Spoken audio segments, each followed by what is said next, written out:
Hello दोस्तों, welcome back to our channel judiciary by PW. मैं अपूर्व शर्मा स्वागत करता हूं जुडिशरी बाय पीडब्ल्यू के इस यूट्यूब प्लेटफॉर्म पर। और आज के इस इंपॉर्टेंट सेशन में हम डिस्कशन करने वाले हैं बीएनएसएस के लेक्चर नंबर 14 के अंदर अरेस्ट ऑफ पर्संस का।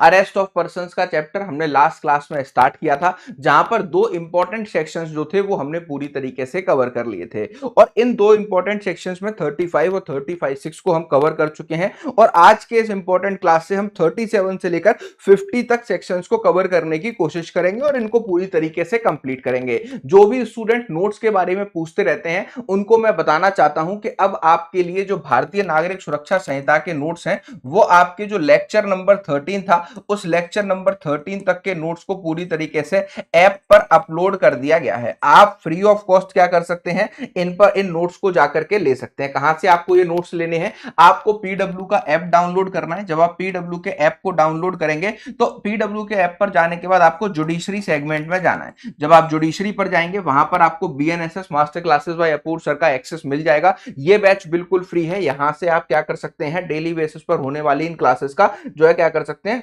नोट्स को ले सकते हैं। इसके अलावा अगर अभी तक आप मुझसे कनेक्ट नहीं हुए हैं तो अपूर्व सर जुडिशरी वाला ये मेरा टेलीग्राम है, यहां पर डायरेक्टली कनेक्ट कर लीजिए, जिससे डेली बेसिस पर होने वाली इन क्लासेस के नोटिफिकेशन आपको मिलते रहें। दूसरी इंपॉर्टेंट बात कि अभी आपको देखने को मिल रहा है कि 15 अगस्त, ठीक है, रिपब्लिक डे का ऑफर, इंडिपेंडेंस डे का ऑफर चल रहा है, जहां पर आप अप टू 80% तक जो है क्या कर सकते हैं, जो हमारे बैचेस हैं उन पर डिस्काउंट को ले सकते हैं। ये ऑफर आज तक ही वैलिड है। आज रात 12 बजे तक आप जो भी बैच लेना चाहते हैं, चाहे इसमें आपका लॉयर्स का महापैक हो जिसमें आपको legal drafting, legal English, AIB, law officer, APP, ADA और एपीओ की तैयारी कराई जाती है, प्लस जुडिशरी के प्रीलिम्स मेंस इंटरव्यू की तैयारी होती है। 30+ लॉ सब्जेक्टेड इसमें आपको कवर कराए जाते हैं। ये बैच आप पूरी तरीके से अवेल कर सकते हैं, ठीक है। इसके अलावा यहां पर आपको देखने को मिलता है कि लीगल कैरियर महापैक है, इसको आप ले सकते हैं। ये आपका ऑफर प्राइस चल रहा है और जुडिशरी महापैक पे भी अभी आपका ऑफर प्राइस आपको देखने को मिल रहा है। इसके अलावा आप देखेंगे जुडिशरी फाउंडेशन बैच हो, एपीओ फाउंडेशन हो या वकालत एआईबी 22 की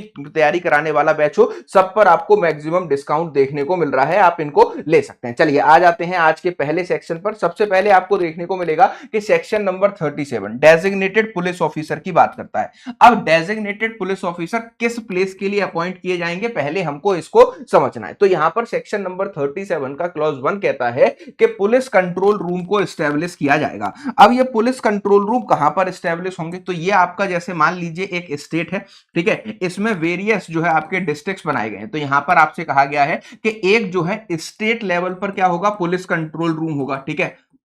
पुलिस कंट्रोल रूम एक आपका स्टेट लेवल पर होगा। इसके अलावा हर एक डिस्ट्रिक्ट का भी आपका क्या बनाया जाएगा, हर डिस्ट्रिक्ट का भी पुलिस कंट्रोल रूम बनाया जाएगा, जिससे आपको होगा क्या, अब इस पूरे जो है क्या कहते हैं, आपको देखने को मिलता है कि इस पूरे के पूरे सेगमेंट की अगर हम बात करें कि ये पुलिस कंट्रोल रूम कर क्या रहे हैं, तो यहां पर जितने भी व्यक्ति अरेस्ट हो रहे हैं, ठीक है, उनका नेम, ठीक है, इसके साथ साथ उनका एड्रेस और किस मामले में इनको अरेस्ट किया गया है, मैटर क्या है, और किस पुलिस ऑफिसर ने इसको अरेस्ट किया है, किस पुलिस ऑफिसर ने इसको अरेस्ट किया है, ठीक है। इन सब डिटेल्स को क्या किया जाएगा, इनके अंदर स्टोर करके रखा जाएगा, ठीक है, जिससे कि एक डेटाबेस मेंटेन हो सके कि पूरे स्टेट में कितने लोग अभी तक अरेस्ट करके रखे गए, ठीक है। तो ये जो पुलिस कंट्रोल रूम है ये आपके स्टेट लेवल और डिस्ट्रिक्ट लेवल पर स्टेट गवर्नमेंट क्या करेगी, स्टैब्लिश करेगी। अब इन पुलिस कंट्रोल रूम के डॉक्यूमेंट्स को अपडेट रखने के लिए इन पुलिस जो है क्या कहते हैं, पुलिस कंट्रोल रूम्स की सारी चीजों को करने के लिए, ठीक है,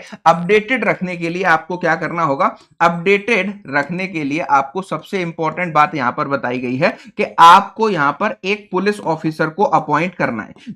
जो पुलिस ऑफिसर आपके सब इंस्पेक्टर की रैंक से नीचे का नहीं होना चाहिए, और ये जो व्यक्ति है वो पूरी तरीके से इन डेटाबेस को डिस्ट्रिक्ट लेवल पर और आपके स्टेट लेवल पर जो है क्या करने वाला है, मेंटेन करने वाला है, ठीक है। तो ये बात आपको यहां पर बताई गई है, ठीक है। क्या कहता है, इसको हम एक बार देख भी लेते हैं। तो यहां पर कहता है कि एक police station, police control room establish किया जाएगा। स्टेट गवर्नमेंट शेल, मतलब स्टेट गवर्नमेंट के ऊपर मैंडेट है कि वो इसको एस्टेब्लिश करेगी। कहां पर? Police control room in every district, ठीक है, हर एक डिस्ट्रिक्ट के अंदर, हर एक जिले के अंदर पुलिस कंट्रोल रूम को एस्टेब्लिश किया जाएगा। और यहां पर police control room at state level, और ये जो है सबसे मेन, जो सबसे बड़ा ऑफिस होगा वो आपका स्टेट लेवल पर होगा, जिसमें डिस्ट्रिक्ट्स के सारे डेटाबेस को जो है कलेक्ट करके वहां पर पर एस्टेब्लिश किया जाएगा। ठीक है, अब डेजिग्नेटेड पुलिस ऑफिसर कौन होंगे? तो state government shall appoint a designated police officer in every district and every police station. जितने भी राज्य के अंदर पुलिस स्टेशन है, ठीक है, या फिर जितने भी जो है क्या कहते हैं आपके डिस्ट्रिक्ट्स के अंदर पुलिस स्टेशन है,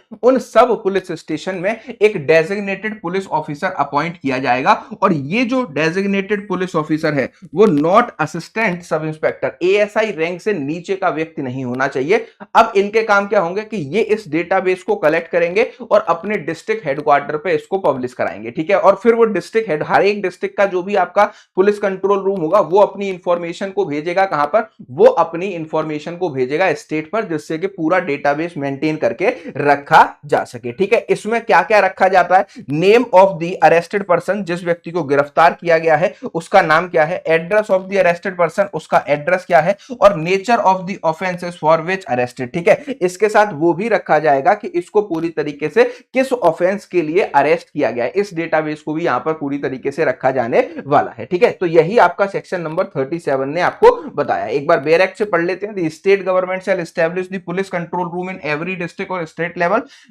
बी पॉइंट कहता है designated a police officer in every district, हर एक डिस्ट्रिक्ट में किया जाएगा, इन एवरी पुलिस स्टेशन, और हर पुलिस स्टेशन के अंदर किया जाएगा, not below the rank of assistant sub inspector of police. वो जो है आपके एएसआई रैंक से नीचे का व्यक्ति नहीं हो सकता, जिसको कि हम इस डेटाबेस को मेंटेन करने के लिए स्टेट गवर्नमेंट डेजिग्नेटेड कर रही है। आगे कहता है who shall be responsible for maintaining the information about the names and the address of the person arrested, nature of the offense with which charge, which shall be prominently displayed in any manner including the digital mode in every police station and at district headquarters. ठीक है, और इस database को हम जो है क्या कहते हैं डिजिटल मोड से पब्लिश करके रखेंगे, कहां पर? आपके पुलिस स्टेशन में और डिस्ट्रिक्ट हेडक्वार्टर्स में। और ये डेटाबेस सेंड भी किया जाएगा बेटा आपके कहां पर? ये डेटाबेस आपका पूरी तरीके से सेंड भी किया जाएगा स्टेट लेवल पर। ठीक है, जिससे कि पूरी स्टेट का डेटा हम यहां पर क्या कर सकते हैं, मेंटेन कर सकते हैं। ठीक है, 38 बहुत ही इंपॉर्टेंट सेक्शन है और इससे हमेशा प्रीलिम्स का क्वेश्चन बनता है। ठीक है,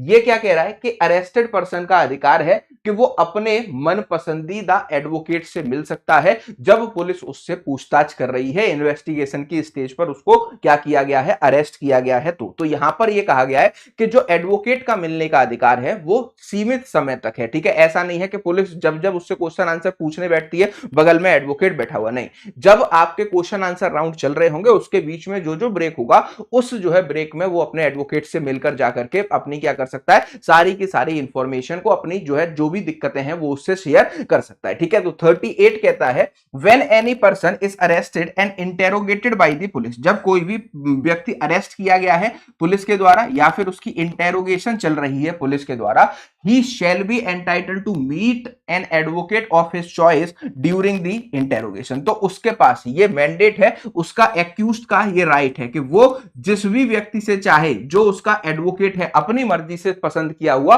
उस चॉइस के एडवोकेट से पूरी तरीके से मिल सकता है, दो not through out the interrogation. ठीक है, ऐसा नहीं होगा कि पूरे टाइम जब जब ये क्वेश्चंस पूछे जा रहे हैं या इंटरोगेशन चल रही है तब एडवोकेट उसके बगल में ही बैठ करके ये सारी चीजें करेगा, ऐसा कभी नहीं होगा। ठीक है, वो बीच बीच में उससे जाकर के मिल सकता है। ठीक है, क्लियर है। इसके बाद आते हैं सेक्शन नंबर 39 के ऊपर। ठीक है, 39 आपको बताता है, 38 तो हो गया आपका। ठीक है, 39 बताता है कि arrest on refusal to give name and residence. ठीक है, अगर आप किसी भी मतलब कोई भी पुलिस ऑफिसर किसी भी व्यक्ति से उसका नाम पूछ रहा है या फिर उसका एड्रेस पूछ रहा है, ऐसे जो है क्या कहते हैं व्यक्तियों से जिनके ऊपर आरोप है कि उन्होंने नॉन कॉग्निजेबल ऑफेंस किया है, या फिर दूसरी बात यहां पर लिखी हुई है, या पुलिस को ऐसा लगता है कि उस व्यक्ति ने क्या कहते हैं कॉग्निजेबल ऑफेंस किया हो सकता है। और ऐसे केसेस में जब भी कोई पुलिस वाला, द पुलिस में arrest any person who commit a cognizable offence in his presence, या तो पुलिस वाले की प्रेजेंस में ही उसने कोई कॉग्निजेबल ऑफेंस कर दिया है और is accused offence such offence. ठीक है, या फिर नॉन कॉग्निजेबल ऑफेंस करने का, असंज्ञेय अपराध करने का आरोप उसके ऊपर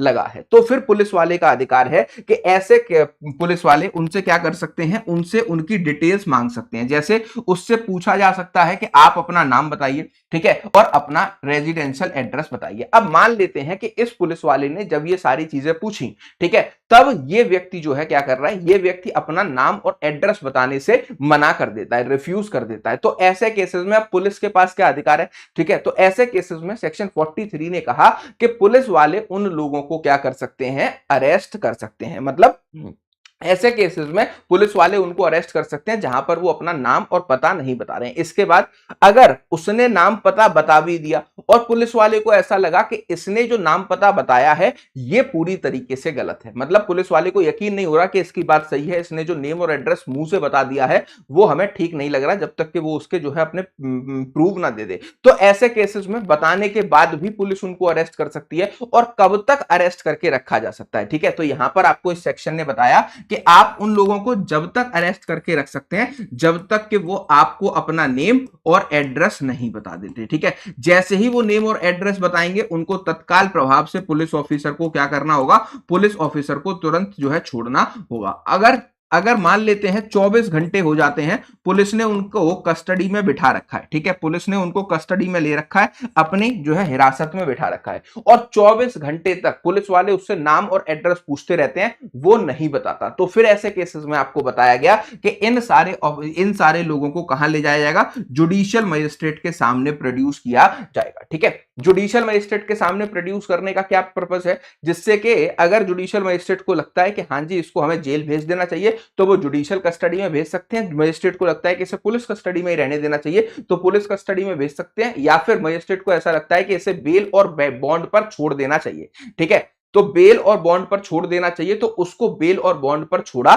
जा सकता है, ठीक है। लेकिन इसका एक एक्सेप्शन क्रिएट किया गया है। मान लेते हैं कोई भी व्यक्ति वो है जो कि non cognizable offence police officer के सामने कर रहा है और वो इंडियन सिटीजन नहीं है, इंडिया का रेजिडेंस नहीं है, तो ऐसे केसेस में जब पुलिस वाले ने उससे उसका नाम और एड्रेस पूछा तो उसने नहीं बता पाया, तो ऐसे केसेस में जब उसको अरेस्ट कर लिया गया और बेल और बॉन्ड पे चाहे पुलिस छोड़ रही हो या मजिस्ट्रेट साहब छोड़ रहे हो, ठीक है, उसको एक ऐसा बॉन्ड साइन कराना पड़ेगा जिसमें उसकी श्योरिटी कौन ले, कोई भी इंडियन रेजिडेंस ले, ठीक है। If the arrested person is not residence of India, his bail bond, ठीक है, shall be secured by the surety और surety who resides in India, ठीक है। तो ऐसे केसेस में उसकी जो आउटसाइड इंडिया मतलब इंडियन ओरिजिन नहीं है, इंडिया में नहीं परमानेंट एड्रेस है, तो ऐसे केसेस में ऐसे लोगों को हम जो है इंडिया के सिक्योरिटी पर्सन से जो है क्या करवाने वाले हैं, पूरी तरीके से उनके बॉन्ड को साइन करवाने वाले हैं, वो उनकी सिक्योरिटी लेंगे तभी उनको छोड़ा जाएगा, ठीक है। ये बात आपको जो है किसमें बताई गई, सेक्शन नंबर 43 के अंदर बताई गई है। Clear. Now come to the bare act. एक बार हम जो है क्या कहते हैं सेक्शन नंबर 40 का बेयर एक्ट भी पढ़ लेते हैं। Arrest of private person and the procedure of such arrest, ठीक है, ठीक। तो ये सेक्शन आपको बताता है, section number 39, arrest on refusal of give the name and residence, ठीक है। तो 39 ने कहा when any person who in the presence of police officer has committed or has been accused of committed a non cognizable offence, ठीक है, कि कोई भी व्यक्ति है जो क्या कर रहा है, किसी भी पुलिस वाले की प्रेजेंस में कोई नॉन कॉग्निजेबल ऑफेंस कर रहा है या फिर नॉन कॉग्निजेबल ऑफेंस करने का उसके ऊपर आरोप लगा है, ठीक है। तो यहां पर कहता है offence refusal on the demand of such officer to give his name and residence or give name or residence which such officer has reason to believe to be false, ठीक है। या फिर उससे नाम और पता जब पूछा गया उसने बताया नहीं, या फिर बताया भी तो ऐसा लग रहा है पुलिस ऑफिसर को कि ये इसने गलत बता दिया है, ठीक है। ही में, ठीक है, तो यहां पर मे वर्ड का इस्तेमाल है, इसका मतलब पुलिस चाहे तो उसको अरेस्ट कर ले, पुलिस चाहे तो उसको अरेस्ट नहीं भी कर सकती है। ही में arrested bye such officer in order that his name and name or residence में बी असर्टेन, जिसका नाम और पता नहीं पता है, ठीक है। 39 क्लॉज 2 क्या कहता है, when the true name and the residence of such person has been ascertain, जैसे ही उस व्यक्ति का पुलिस वाले को क्या मिल गया है, सही नाम और पता मिल गया है, तो फिर उस पुलिस वाले की ड्यूटी है, शैल वर्ड का है मतलब पुलिस को ऐसा करना ही करना होगा। क्या करना होगा, he shall be release on a bond or bail bond to appear before the magistrate if so required, मतलब सिंपल लैंग्वेज में लिख दिया गया कि जैसे ही पुलिस वाले को यह पता लगता है कि इसने जो नाम और पता बताया वो सही है, उसके प्रमाण उसको मिलते हैं, वो फटाफट से तत्काल प्रभाव से उसको बेल पर और बेल बॉन्ड पर छोड़ सकता है और बस उस बेल बॉन्ड में क्या लिखवाएगा कि जब भी तुम्हारे को मजिस्ट्रेट साहब के सामने या हमारे द्वारा बुलाया जाएगा तो आप यहां पर आकर के प्रेजेंट होंगे। ठीक है,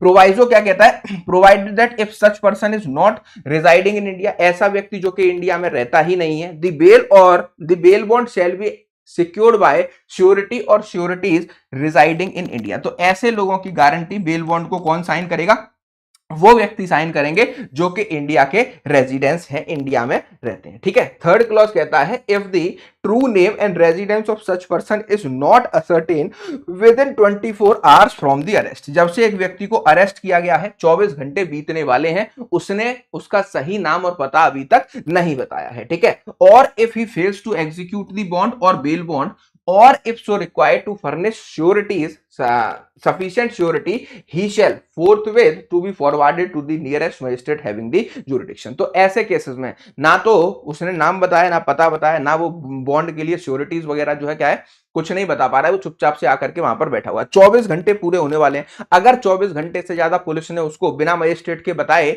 उसके मजिस्ट्रेट के सामने प्रोड्यूस किए हिरासत में रख लिया तो ये इलीगल डिटेंशन हो जाएगा, पुलिस खुद उस केस में फंस जाएगी। तो ऐसे केसेस के लिए क्लॉज 3 बनाया कि भैया अगर वो नहीं बता रहा है, आपको पता नहीं लग पा रहा है, देन यू हैव राइट, आपके पास क्या अधिकार है, आपके पास अधिकार है कि आप उस व्यक्ति को मजिस्ट्रेट के सामने प्रोड्यूस कर दो, लेट मजिस्ट्रेट विल डिसाइड कि उसका क्या किया जाना चाहिए। ठीक है, तो ये बात आपके क्लॉज 3 में आपको बता दी है। ठीक है, अब एक सवाल बहुत इंपॉर्टेंट है, arrest by private person and procedure of such arrest. क्या कोई भी प्राइवेट पर्सन किसी भी व्यक्ति को अरेस्ट कर सकता है, मतलब क्या हम और आप किसी पर्सन को अरेस्ट करने की पावर रखते हैं या फिर नहीं? तो इसके बारे में आपको सेक्शन नंबर 40 ऑफ बीएनएसएस ने प्रोविजंस बताए हैं। इसमें लिखता है when can a private person arrested, एक पर्सन को हम कब अरेस्ट कर सकते हैं, मतलब मैं और आपकी भी पावर है कि किसी व्यक्ति को हम अरेस्ट कर सकते हैं कब, if a non bailable and cognizable offence is committed in his presence. याद रखेंगे पहला पॉइंट क्या है,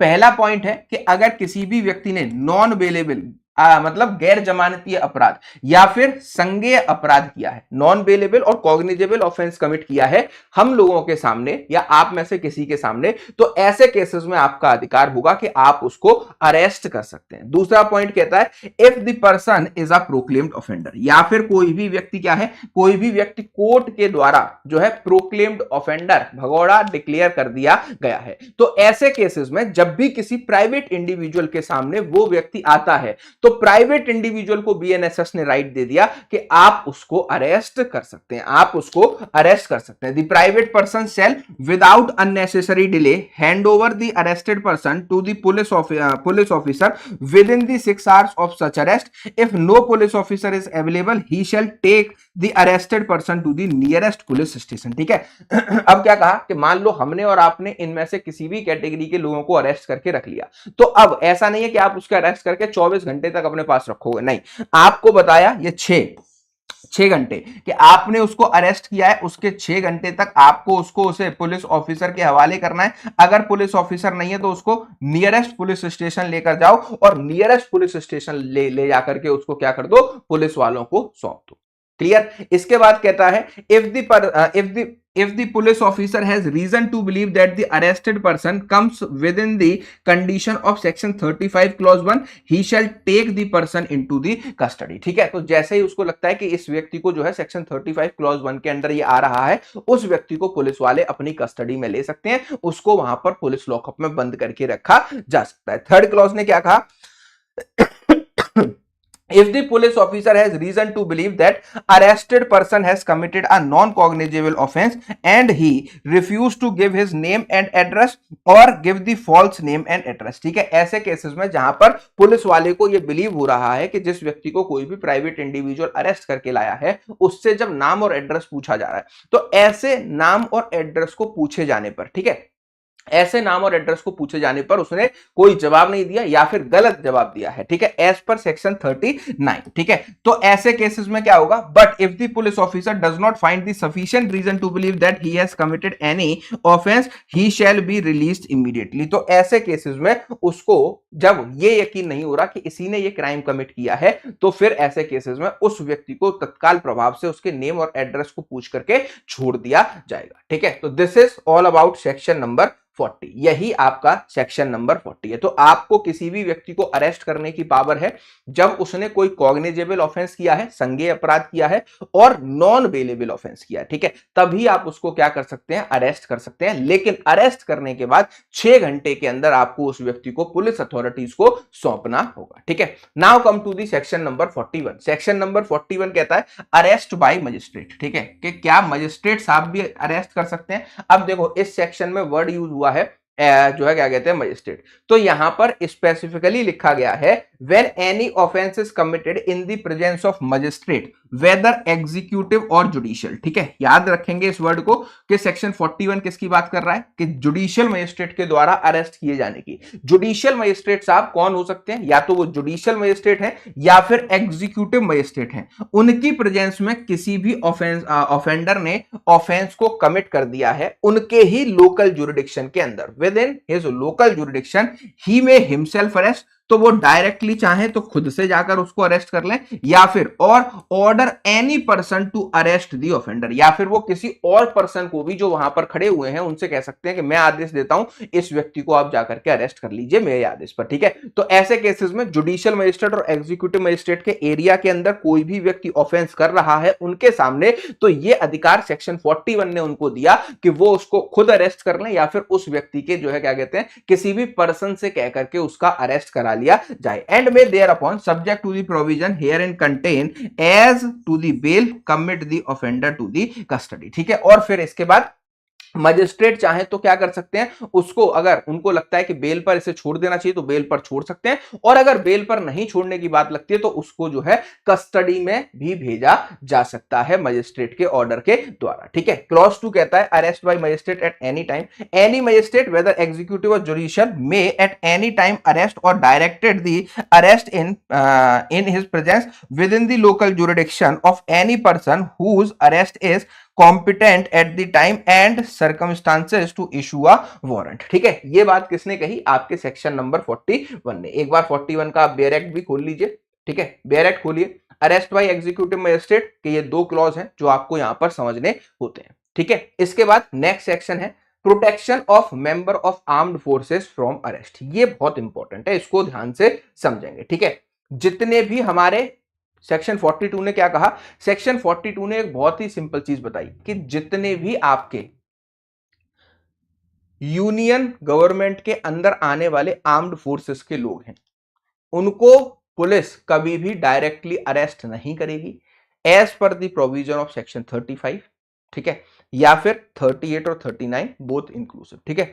तो ऐसे केसेस में सेंट्रल गवर्नमेंट के अंदर आने वाली जितनी भी फोर्सेस हैं उन फोर्सेस के बंदों को कभी अरेस्ट नहीं किया जाएगा पुलिस के द्वारा डायरेक्टली अनटिल और अनलेस, ठीक है, जब तक के सेंट्रल गवर्नमेंट से उनके अरेस्ट की परमिशन नहीं आ जाती, ठीक। तो ये इंपॉर्टेंट सेक्शन है कि आर्म्ड फोर्सेस के लोगों को कभी अरेस्ट नहीं किया जा सकता अनटिल और अनलेस आपने सेंट्रल गवर्नमेंट से परमिशन नहीं ले ली हो। ये क्लॉज 1 ने कहा। क्लॉज 2 क्या कहता है कि स्टेट गवर्नमेंट ऑफिशियल ऑर्डर निकाल के बताएगी कि स्टेट में जो भी सिक्योरिटी को बनाए रखने के लिए, पीस को बनाए रखने के लिए इस तरीके के काम में इन्वॉल्व अथॉरिटीज हैं तो उनको भी अरेस्ट नहीं किया जाएगा जब तक कि स्टेट गवर्नमेंट की परमिशन नहीं ले ली जाती। एक बार पढ़ लेते हैं दोनों क्लॉज को तो आपको और अच्छे से समझ में आ जाएगा, ठीक है। पहला पॉइंट कहता है notwithstanding anything contained in section 35, 39 to 41, ठीक है, ना तो 35 में ना 39 से 41 में, both inclusive, no member of the armed forces of union shall be arrested for anything done or purporting to be done by him in discharge of his official duty, ठीक है, in discharge of his official duty except after obtaining the consent of central government, except after obtaining the consult of central government. तो उनको जब ही arrest किया जाएगा जबकि केंद्र सरकार की जो है परमिशन आ जाएगी, उससे पहले कोई भी अथॉरिटी उनको अरेस्ट नहीं कर सकती है, ठीक है। सेकंड क्लॉज ने कहा कि स्टेट गवर्नमेंट में by notification directs that provision of this section 1 shall apply to such classes or category of the members of the armed forces charged with the maintenance of public order as may be specified therein whenever they may be serving and thereupon the provisions of that subsection shall apply as for the expression central government occurring therein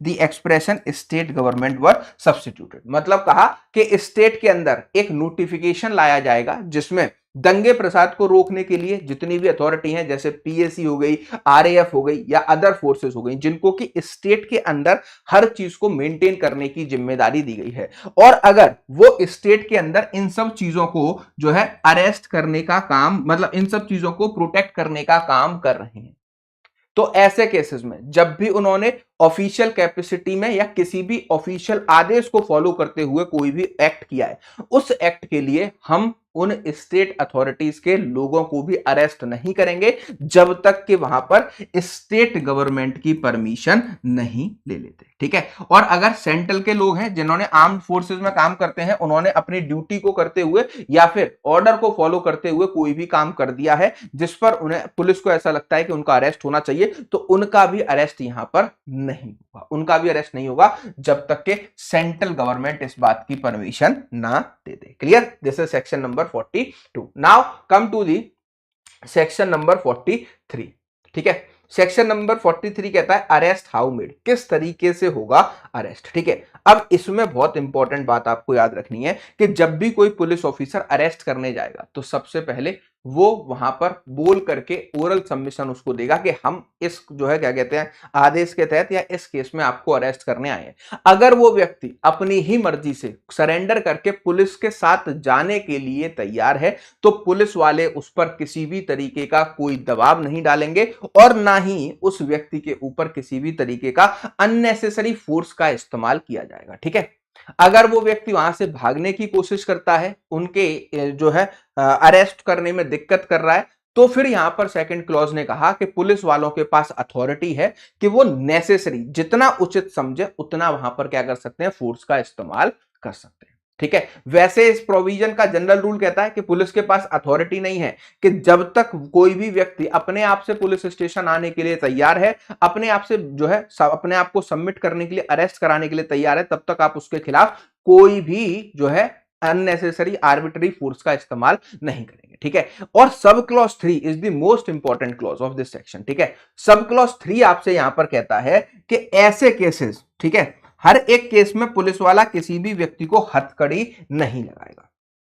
ठीक है, हर एक case में police वाला हथकड़ी नहीं लगाएगा जब तक कि क्लॉज नंबर 3 में लिखी गई बातें प्रूव ना हो जाएं। इसका मतलब क्या है? इसका मतलब यह है कि अगर क्लॉज नंबर 3 में स्पेशल एक लिस्ट बताई गई है कि इस लिस्ट के अकॉर्डिंग करने वाला अपराध का कोई अपराधी है, एक्यूज्ड है, उसी को हथकड़ी लगाई जाएगी, अदरवाइज आप हर आदमी को हथकड़ी लगा नहीं सकते हैं। ठीक है, तो इसको हम एक बार पढ़ लेते हैं पूरी तरीके से बेयर एक्ट से। ठीक है, तब आपको ये चीजें समझ में आएंगी। In making of arrest the police officer or other person making the same shall actual touch or confine the body of person to be arrested unless there be a submission of custody by the words और action. ठीक है, सबसे पहले वो police वाला arrest करने में words और एक्शन से उसको समझाएगा कि हम तुम्हें अरेस्ट करने आए, किस केस में अरेस्ट करने आए और क्या रिक्वायरमेंट है अरेस्ट की। अगर वो वर्ड्स और जो है क्या कहते हैं आपके एक्शन से ही मान जाता है और अपने आप को सबमिट कर देता है पुलिस को कि ठीक है मैं आपके साथ में पुलिस स्टेशन चल रहा हूं, आप मुझे अरेस्ट कर लीजिए,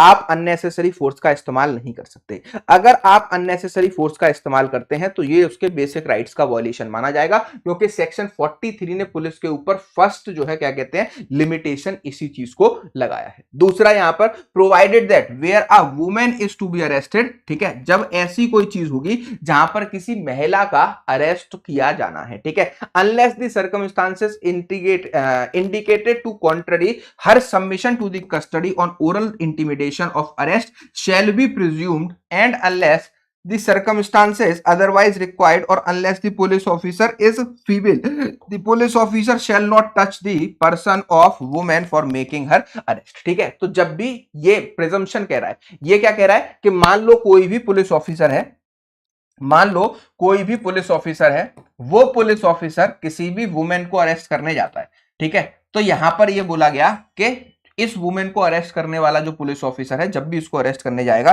तो हम ये मान के चलेंगे ओरली कि उसने जब ओरली ये बात उसको बताई होगी तो वो अपने आप को अरेस्ट करने को, अरेस्ट मतलब अपने आप को सबमिशन करने को रेडी होगी। मतलब ये सेक्शन ने खुद प्रिजम्पशन बोल दिया है। दूसरी बात यहां पर बोली कि जब भी ये पुलिस ऑफिसर किसी भी महिला को अरेस्ट करने जा रहा है तो ये अरेस्ट सिर्फ और सिर्फ फीमेल पुलिस ऑफिसर के द्वारा ही होगा, मेल पुलिस ऑफिसर वहां पर जबरदस्ती नहीं कर सकते, मेल पुलिस ऑफिसर वहां पर जबरदस्ती नहीं कर सकते। ठीक है, क्लॉज 2 कहता है if such person forcibly resist the endeavour to arrest him or attempt to evade the arrest, such police officer or other person may use all means necessary to effect the arrest. ठीक है, अगर वो व्यक्ति वहां से भागने की कोशिश करता है, वो पर्सन वहां से भागने की कोशिश करता है, या फिर वो पर्सन वहां से उन्होंने उसको घेर रखा है, वहां से ताकत वागत या अदर मींस को इस्तेमाल करके जो है एस्केप करने की कोशिश कर रहा है, तो फिर ऐसे केसेस में आपको बताया कि ऐसे केसेस में आपको यहां पर जो है पूरी तरीके से इस बात को ध्यान रखना है कि पुलिस वाले किसी भी मींस का जो है इस्तेमाल कर सकते हैं उस अरेस्ट को करने के लिए। ठीक है, तो ये क्या है, ठीक, इसी पावर का मिसयूज करती है पुलिस, इसी पावर का सबसे ज्यादा मिसयूज होता है। मान लो अरेस्ट करने गए, अरेस्ट करके ला रहे थे, वैन पलट गई। ठीक है, इसके बाद अरेस्ट करके ला रहे थे, उसने जो है जंगल वाले रास्ते में ही, पूरे हाईवे पे जब वो चल रहा था सब लोग उसे देख रहे थे, तब उसने भागने की कोशिश नहीं की। जैसे ही जंगल वाला रास्ता आया, उसने 20 पुलिस वाले जो उसके साथ थे, या 10 पुलिस वाले या 5 पुलिस वाले ये थे, वो अकेला वैन से कूद के भाग गया। जैसे ही वो कूद के भागा, पुलिस वालों को लगा अरे ये तो हमारी कस्टडी से फरार हुआ जा रहा है, उनने सीधे गोली मार दी। ठीक है, इसको बोलते हैं एनकाउंटर। इसी पावर का इस्तेमाल करती है पुलिस सबसे ज्यादा, और इसी का मिसयूज हम भारत में हमेशा देखते हुए आए हैं। ठीक है, इस पर कई लैंडमार्क जजमेंट है सुप्रीम कोर्ट ऑफ इंडिया के। ठीक है, चलिए इस पर ज्यादा चर्चा नहीं करेंगे, ये हमारा सब्जेक्ट मैटर नहीं है। ठीक है, क्लॉज 3 पर आते हैं। कहता है हर एक मैटर में हथकड़ी लगाना मैंडेटरी नहीं है, हैंडकफिंग हर एक मैटर में जरूरी नहीं है। ठीक है, हर एक मैटर में हैंडकफिंग जरूरी नहीं है, हैंडकफिंग कुछ ही मैटर्स में की जा सकती है, मतलब हथकड़ी कुछ ही मैटर्स में लग सकती है जो यहां पर मेंशन है। इसको ध्यान से पढ़ेंगे। द पुलिस ऑफिसर में keeping in the view the nature and the gravity of offence, ठीक है, वो नेचर और ग्रेविटी ऑफ ऑफेंस को देखते हुए use handcuff while making the arrest of person. ठीक है, while making the arrest of person और while producing such person before the court। ठीक है, जब उसको अरेस्ट करने जा रहे हैं तब हथकड़ी कब लगाएंगे, या उसको मजिस्ट्रेट कोर्ट के सामने ले जा रहे हैं तब हथकड़ी कब लगाएंगे, before the court who is habitual और रिपीटेड ऑफेंडर। याद रखेंगे किस केस में, सबसे पहले आपको बताया कि भैया अगर कोई हैबिचुअल ऑफेंडर है, क्या है, हैबिचुअल ऑफेंडर है, ठीक है, तो ऐसे केसेस में जो है आप उसको अरेस्ट मतलब हथकड़ी लगा सकते हो। दूसरा, एस्केप्ड फ्रॉम कस्टडी, ठीक है, भागा हुआ है, पहले से ही कस्टडी से फरार हो चुका है, तो आप उसको हथकड़ी मतलब क्या कर सकते हो, हथकड़ी लगा सकते हो। ऑर्गेनाइज क्राइम, टेररिस्ट अटैक में शामिल है, हथकड़ी लगा सकते हो। ड्रग्स रिलेटेड क्राइम है, हथकड़ी लगाई जा सकती है। इलीगल पोजेशन ऑफ आर्म्स है, उसके पास क्या मिलता है, हथियार मिलते हैं, ठीक है, जो कि इलीगल है, कट्टा मिल जाता है, कट्टे का लाइसेंस नहीं होता भारत में, आपको पता है, मिर्जापुर देखी होगी तो पता होगा। ठीक है, तो उनका लाइसेंस नहीं होता, तो कट्टा मिल जाता है, इलीगल लाइसेंस उसके पास कोई मिल जाता है, जैसे AK-47 का लाइसेंस बहुत मुश्किल से मिलता है। ठीक है, या फिर रॉकेट लॉन्चर होते हैं, उनके लाइसेंस नहीं मिलते, वो सिर्फ जो है हमारे आर्म फोर्सेस के पास होते हैं। ठीक है, तो इन सब चीजों का उसके पास इलीगल पोजेशन पाया जाता है, उसको हथकड़ी लगाई जा सकती है। कोई भी मर्डर, रेप और एसिड अटैक का विक्टिम है, ठीक है, मर्डर, रेप और एसिड अटैक का विक्टिम है, उसको हथकड़ी आप लगा सकते हैं। Counter fitting of coins and currency note, ठीक है, किसी के पास में काउंटर फीट कर रहा है हमारे कॉइन्स को, या फिर उसको फॉर्ज करेंसी उसके पास से मिल रही है तो लगा सकते हैं। या फिर वो human trafficking, sexual offence against children और अगेंस्ट दी स्टेट, ठीक है, इसमें इन्वॉल्व रहा है, तब भी आप क्या कर सकते हो, तब भी आप उसको हथकड़ी लगा सकते हो। ठीक है, तो ये सारी चीजें आपको बताई हैं कि इन्हीं केसेस में आप हथकड़ी लगाओगे, अदरवाइज आप हथकड़ी हर केस में नहीं लगाओगे। चोरी के केस में किसी को पकड़ के ला रहे हैं, 3 साल तक की सजा है, ठीक है, तो क्या उस केस में हथकड़ी लगा सकते हैं, नहीं।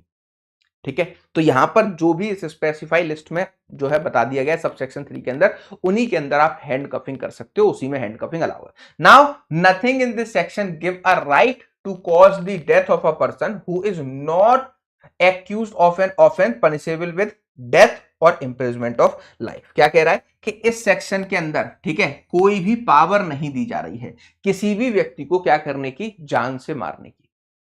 कि पुलिस एक्सेसिव पावर का इस्तेमाल तो कर सकती है अरेस्ट करने के लिए सेक्शन 3 के अकॉर्डिंग, लेकिन वो किसी को जान से नहीं मारेगी। कब तक नहीं मारेगी, कब तक वो जान से नहीं मारेगी? तो यहां पर आपका लिखा गया, ठीक है, हु इज, ठीक है, who the offence which is punishable with death और इम्प्रिजमेंट ऑफ लाइफ, मतलब ऐसे अपराध जिनमें मृत्युदंड और उम्र कैद तक की सजा है, ठीक है, ठीक, जिसमें उम्र कैद और मृत्युदंड तक की सजा है, तो ऐसे सारे ऑफेंसेस में क्या होगा, ऐसे सारे ऑफेंसेस में, ठीक है, पुलिस डेथ कॉज कर सकती है। अदरवाइज बाकी सारे ऑफेंसेस में पुलिस को डेथ कॉज करने का अधिकार नहीं है। लेकिन आप देखोगे भारत में पुलिस क्या करती है, 10 साल के वाले ऑफेंसेस में भी जो है एनकाउंटर में लोगों की जान चली जाती है, ठीक है, तो वहां पर क्लॉज 3 का प्रोविजन लागू होता है कि हम तो अरेस्ट करने गए थे, भाग रहा था, क्या करते, भाग जाता तो मजिस्ट्रेट साहब हमको निकाल देते, इस वजह से वहां पर हमने मार दिया, ठीक है, क्लियर है, क्लियर। चलिए, now come to the clause number 5, ठीक है, save in exceptional circumstances no woman shall be arrested after sunset before sunrise, and where some exceptional circumstances exist, the woman police officer shall, by making a written report, obtaining the prior permission of magistrate of first class within whose local jurisdiction the offense is committed or the arrested, ठीक है, क्या कहता है कि किसी भी महिला को, ठीक है, किसी भी महिला को कब, सूरज डूबने के बाद और सूर्योदय से पहले, मतलब रात्रि के समय में अरेस्ट नहीं किया जाएगा।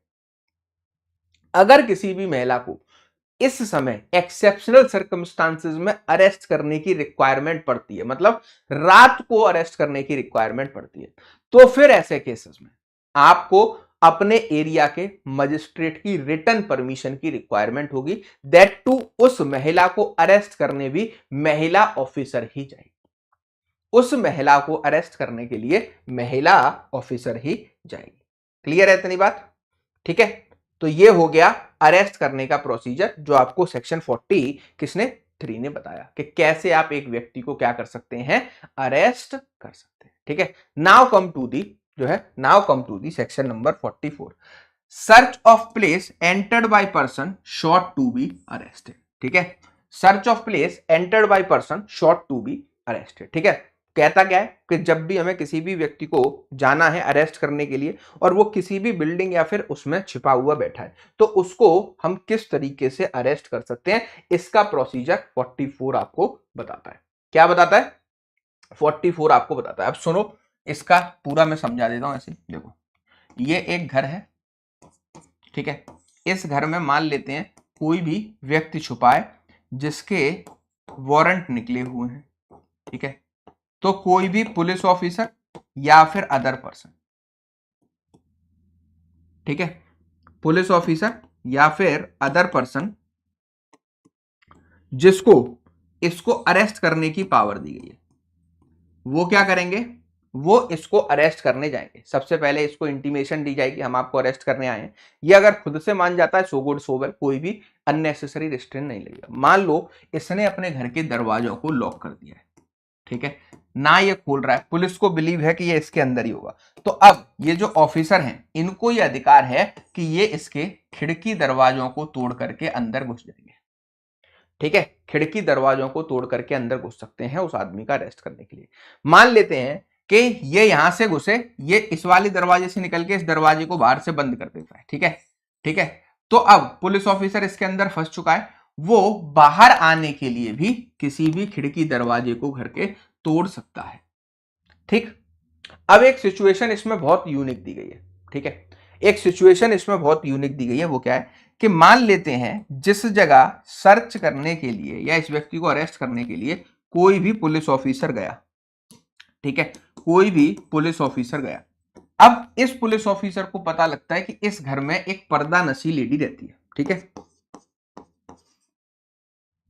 पर्दा नशी लेडी मीन्स जो कि अपने कस्टम के यूसेजेस के हिसाब से कभी भी पब्लिक में अपीयर नहीं करती, ठीक है, आइसोलेशन में वो रहना पसंद करते हैं, ठीक है। अगर कोई ऐसी पर्दा नशी लेडी इस प्रॉपर्टी के अंदर है या किसी भी रूम के अंदर है, तो ये जो पुलिस ऑफिसर है पहले इस पर्दा नशी लेडी को यहां से विथड्रॉ करके किसी भी सेफ प्लेस पर जाने के लिए, सेफ प्लेस पर जाने के लिए कहेगा। ठीक है, सेफ प्लेस पर जाने के लिए कहेगा। जब ये पर्दा नशी लेडी यहां से अपने आप को विड्रॉ करके किसी दूसरे सेफ प्लेस पर ले जाएगी, उसके बाद पुलिस ऑफिसर इसमें एंटर करके इस व्यक्ति को अरेस्ट करेगा और वारंट को एग्जीक्यूट कराएगा। ठीक है, इसको जो है वारंट को एग्जीक्यूट कराएगा। ठीक है, क्या कहता है पढ़ें एक बार, चलिए पढ़ते हैं।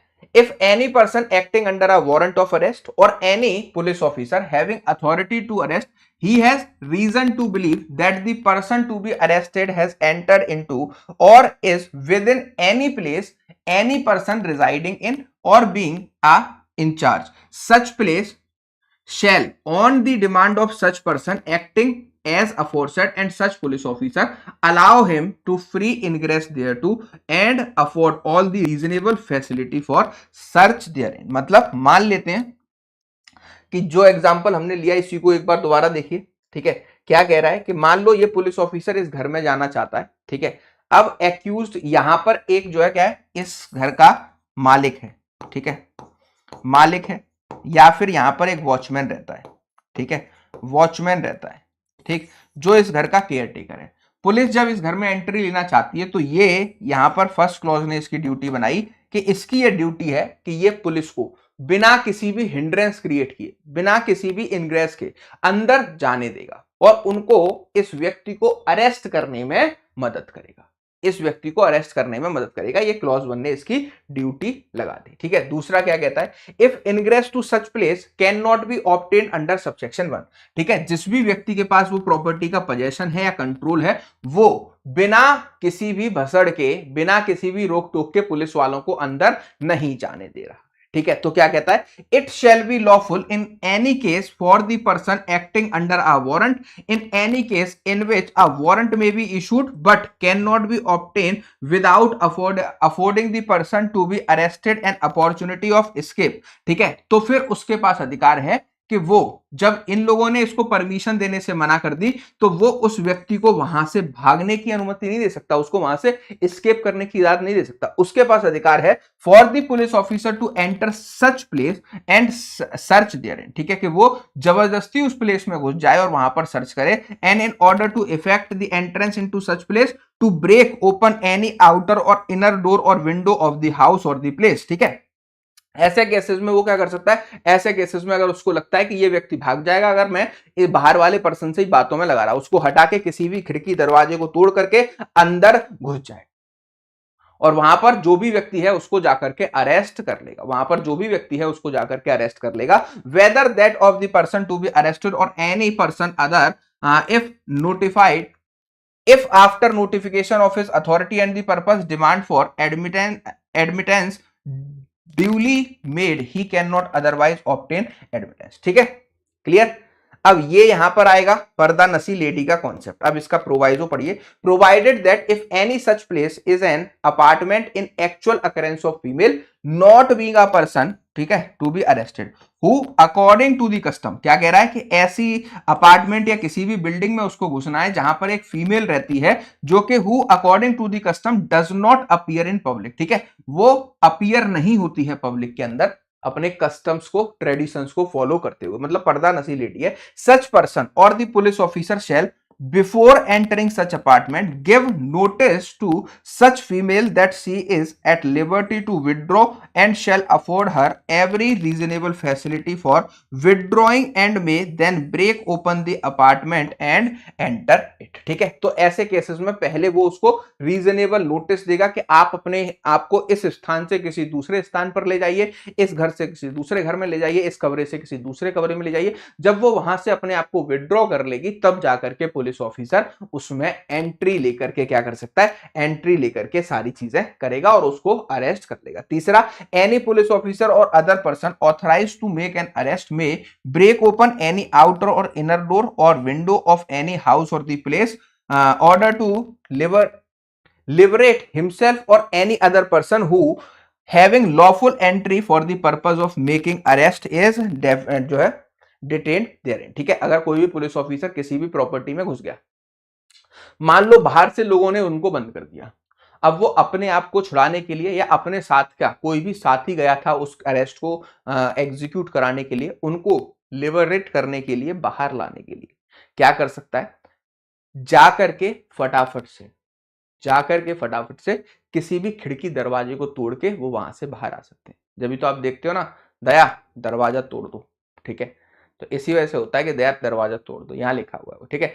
सच, हाँ सर, हाँ ओरल इंटीमेट, देखो इतना टाइम नहीं होता कि पहले वहां पर टाइपराइटर को बुलाएंगे, फिर पुलिस वाला लेटर टाइप कराएगा, फिर पर्दा नसी लेडी को वो लेटर भेजा जाएगा पोस्ट ऑफिस से, फिर वो वहां से विड्रॉ करेगी। इतने दिन में तो वो भाग जाएगा ना वहां से, एक्यूज भाग जाएगा ना बेटा। तो ओरल इंटीमिडेशन ही दिया जाता है कि आप यहां से अपने आप को विड्रॉ कर लीजिए, हम यहां पर जो है इसमें घुस के सर्च करना चाहते हैं। क्लियर, ठीक है। Now come pursuit of offender into other jurisdiction, ठीक है। मतलब क्या कह रहा है, कोई भी पुलिस ऑफिसर है, बहुत ही सिंपल सेक्शन है, ये कह रहा है आपका 45, ठीक, 45 कहता है pursuit to offender into the other jurisdiction, ठीक है, कि आप police officer may for the purpose of arresting without warrant any person he is whom he is authorized to arrest pursue such person into any place in India, ठीक है। किसी भी व्यक्ति, कोई भी व्यक्ति है, ठीक, जिसको के किसी भी इन्वेस्टिगेशन के दौरान पुलिस को अरेस्ट करना है, तो ऐसे व्यक्ति को अरेस्ट करने के लिए जो उस केस का आईओ है,